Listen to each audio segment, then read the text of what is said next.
এই hair growth টনিকটি পান করে আমার চুল পড়া অনেক কমে গিয়েছে।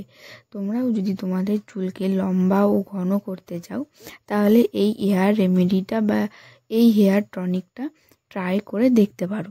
আজকে আমরা যেই টনিকটার ব্যাপারে বলবো সেটি করতে লাগবে মাত্র দুটো উপকরণ, পালং শাক ও কারি পাতা।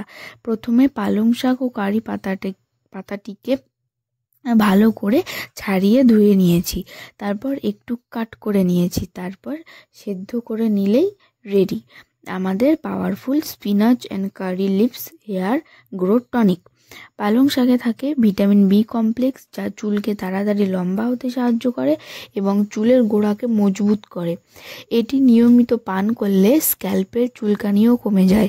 এবং কারি পাতায় থাকে প্রচুর পরিমাণে অ্যান্টিঅক্সিডেন্ট, ভিটামিন এবং প্রোটিন, যার ফলে চুল পড়া কমে, চুলকে সহজে পাকতে দেয় না।